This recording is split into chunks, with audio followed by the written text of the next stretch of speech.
I know you keep really busy during the summer with the flat racing, big fan of that. I'm interested to know, is there anything you do over those summer months geared towards the start of the national hunt season? Not really, to be honest with you, Dave. The thing is, I'm so busy with the flat racing and everything else that's going on. It's just so much to cover.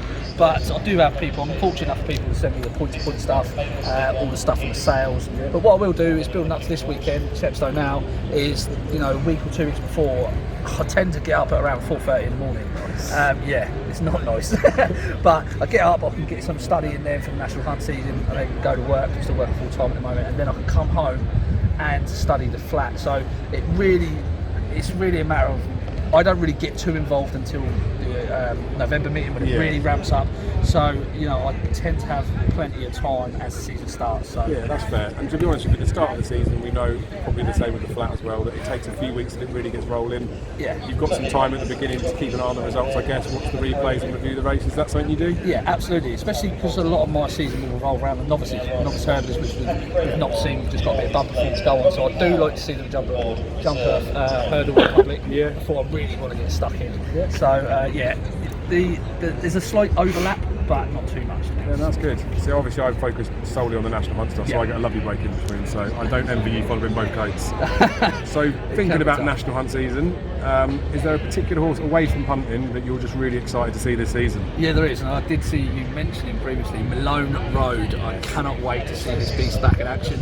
He looks a powerhouse, he's got an engine, and he's probably one of the fastest, the speediest 2-mile bump horses I've seen in a long time. He obviously picked that knee injury up last season. I don't think it was career threatening or anything like that, it just came at the wrong time for Cheltenham. So I think Malone Road, if he comes out and shows us how good he was last year, I think he's a cracking bet already at 14 to 1.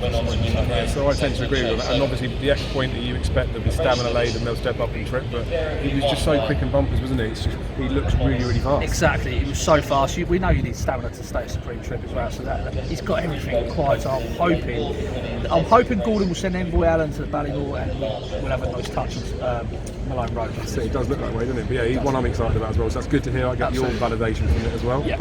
And that was obviously away from punting, although we're going to have a bit on, aren't we? Yes. Is there any horses this season you think are worthwhile following for a bit of money?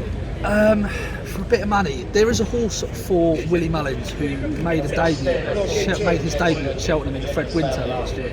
British debut for Willie Mullins, a horse called Ciel Denis. Yes. Now, Ruby Wolf's rode him that day. He was just hung out the back, almost like giving a Cheltenham experience. Cut through the field, finished third, just didn't have the pace at the front two that decided to final furlong. It's got a handicap mark of around 132, so I reckon they're going to try and exploit that. Still got novice status. I think that could be one that might go under the radar. Could give you Delta work and all those battle over door and the ones that I'm really looking forward to. But that one might just go under the radar a little bit. Yeah, I agree with you. The beauty thing about that radar is we're quite tuned in, I think. We've got Malone Road, you've mentioned that. Yep. In my 20 horses to follow, I did mention King Darjon, he ran yesterday at Chepstow. Wasn't that great ground body went against him, but Ciel Denis, I gave him a little lead in from that, just thinking if you look at the mark of those two horses, they both look like they went in, didn't they? I just worry with Ciel Denis whether Mullins will send him in a handicap. If he does, I'm following you straight in. I reckon that's a punt, isn't it? I mean, it's an angle for him to exploit, so I'm not too sure if many people are going to be aware of it. Not a lot of people take much notice of the fact. So we won't put this bit out then, so until after we've won a race, we don't want to swallow in, do we? No.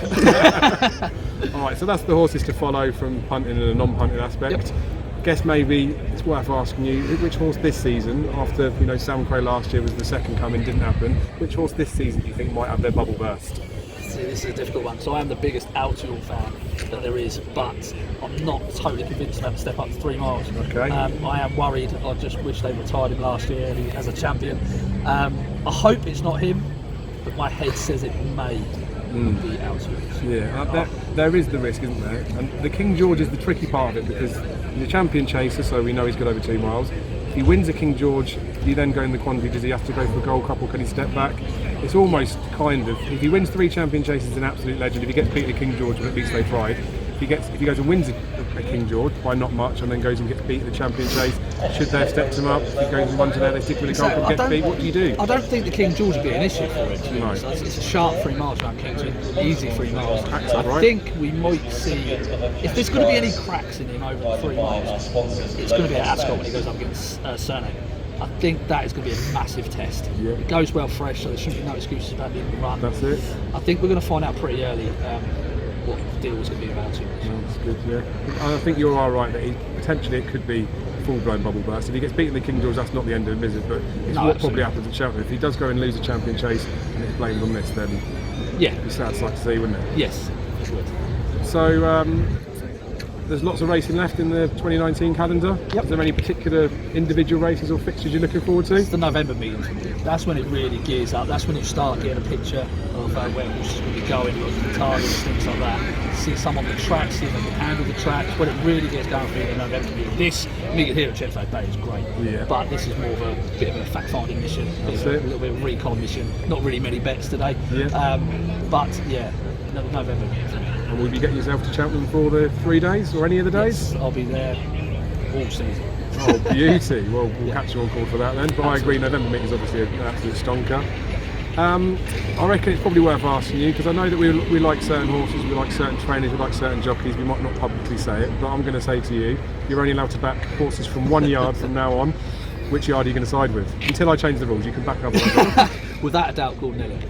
Nice. Without a shadow of a doubt. Some fantastic novice hurdlers coming through, novice chasers, mentioned Backlover Doyen earlier, Adventure Malone Road, Envoy Allen, Dallas the Pictons, which is pretty useful. Then he's got the Gold Cup route with Delta work. There is so much to like about Gordon Elliott. So he's got an army of horses to go forward. And then I do agree, obviously he's an absolute legend, he's still early in his training career, all those sort of things. Does the gigging stand thing in a few years maybe worry you? If I didn't lift this ban and you're stuck with him for life? No, it doesn't worry. It'll get replaced, and plus that's in a few years. Absolutely, and I think it goes to show with Willie Mullins when he lost all the giggins talent, we all worry what to do to him, and it's made no difference. So they're bigger than just one owner, aren't they? Yeah, absolutely. Although they are a very big owner, but I think he'll be fine. He's a great trainer, isn't he? Good shout. And then I'm always interested in form lines from the previous season going in. Obviously, like I say, with the summer I don't have anything else to do other than watch replay after replay. And there's a bumper from Punchestown where 6 Shooter ran in there. I think that's a really good bumper to go in. He's entered this week, so hopefully he'll come out and show us some stuff on the form. Is there a particular race from last year you think is worth following from a form perspective? Like I said, Fred Winner, I think that might work out quite well. Obviously last year's RSA is going to be a big feature in the Gold Cup, but away from Cheltenham, Punchestown, the bumper won by Gypsy Island. It's not the same money, is it? No, I was going to say, because I thought I'd done my research. Right. Gypsy Island won a bumper at Punchestown at the end of April, and there's a couple of horses in there that look worth following in behind, even from a handicap perspective, especially with them when they go over hurdles.